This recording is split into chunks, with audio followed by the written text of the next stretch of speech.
vampires used to be monsters. Then the 90s stripped away the romance and showed us what they really were.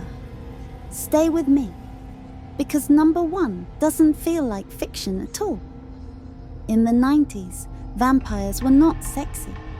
They made them cruel, hungry, and hopeless to escape. These weren't lovers in capes. They were predators hiding in nightclubs, airports, basements, and cities that never sleep.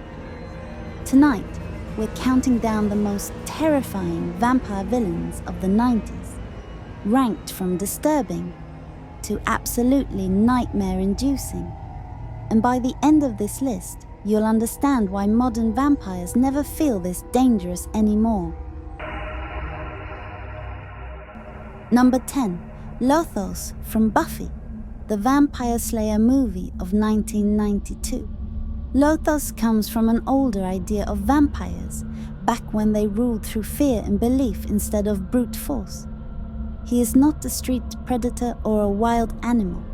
He is a master, a planner, a manipulator.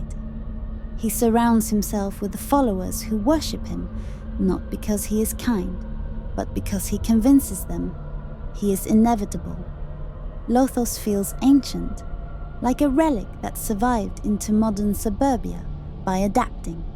He doesn't hunt in alleys. He hunts through people, through influence. His abilities include hypnosis, mind control, and the power to bend weak minds into weapons.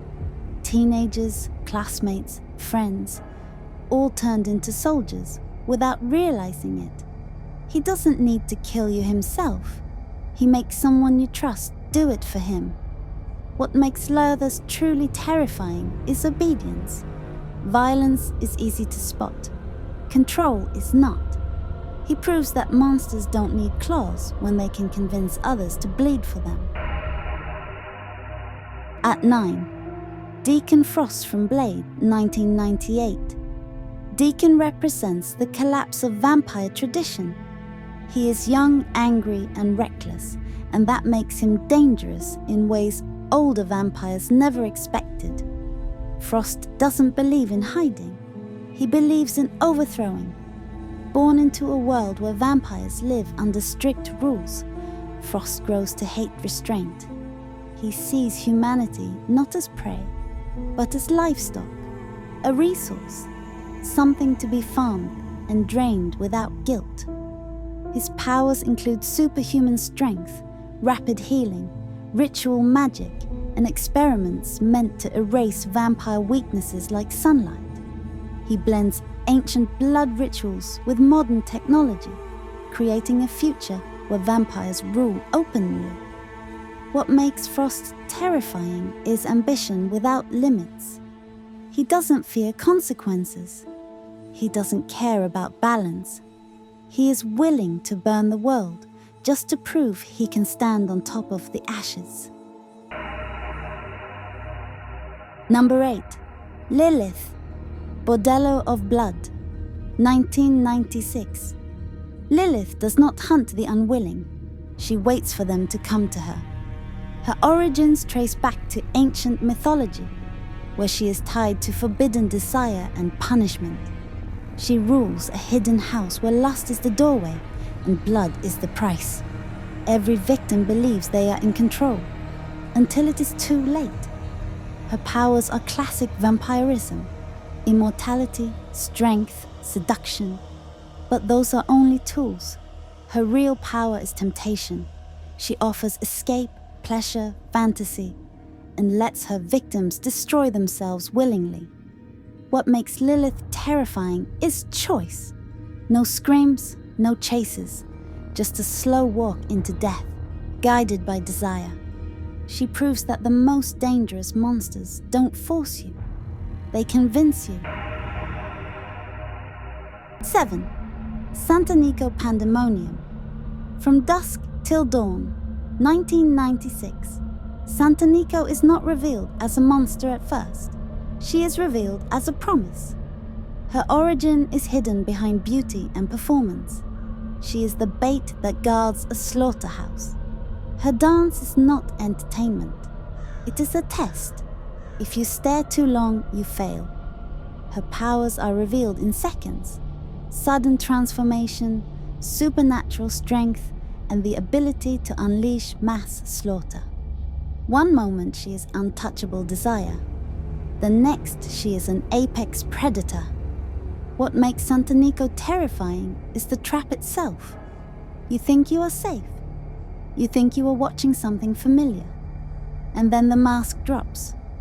By the time you realize what she is, escape no longer exists. Number 6. Lestat. Interview with the Vampire. 1994. Lestat is not terrifying because he kills. He is terrifying because he stays. He comes from old European nobility, carrying centuries of entitlement and cruelty. He sees immortality not as a curse, but as a toy, something to share only so he can control it. His powers are vast: strength, speed, mind control, immortality. But none of those matter compared to his emotional cruelty. Lestat creates vampires not to love them, but to own them. He isolates his victims.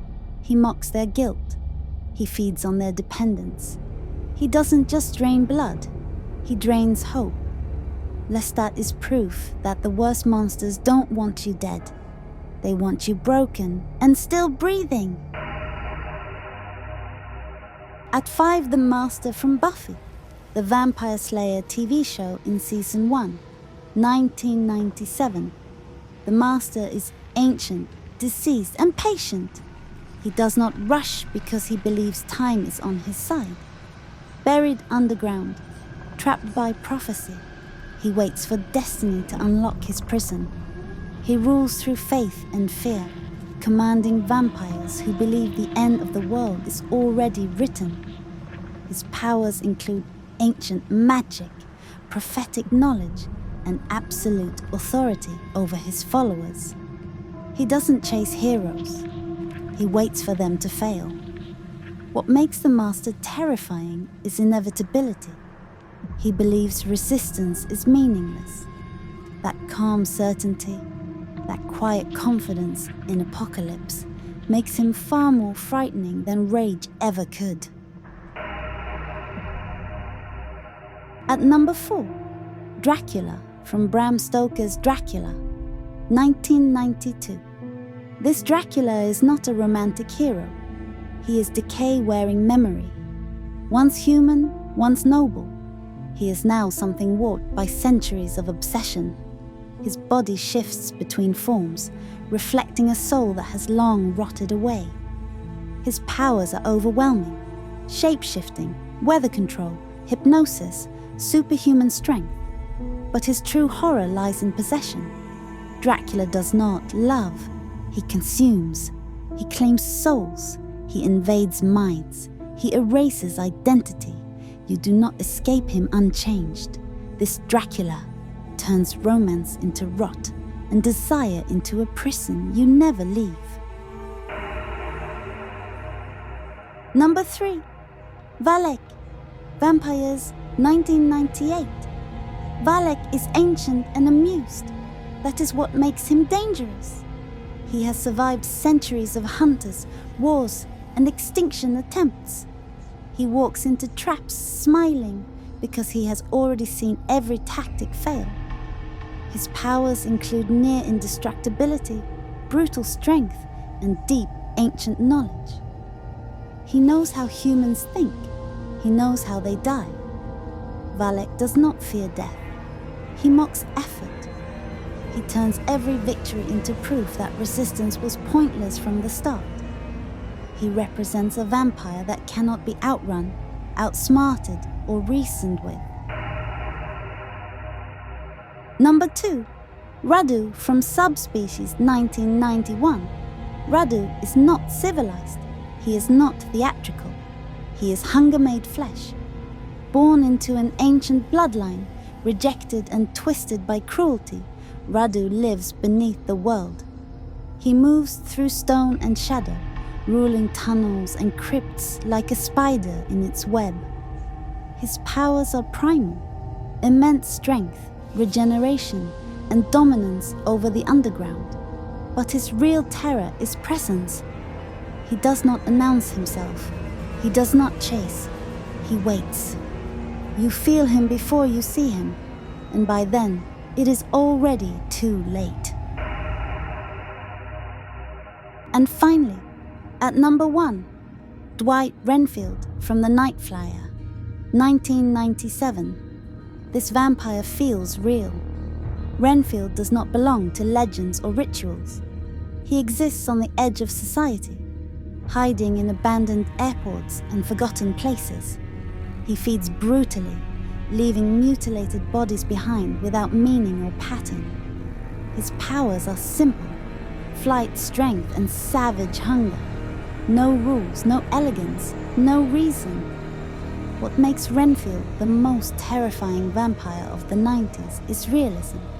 He doesn't want power, he doesn't want worship, he just feeds.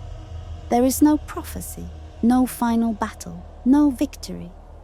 Just silence after he leaves. You don't fight him, you are discovered after. The 90s didn't soften vampires, they exposed them. These creatures weren't misunderstood. They weren't tragic. They were what happens when something stops pretending to be human. And that's why they still haunt us. If you want to see more terrifying vampire villains, watch the next video on screen, now.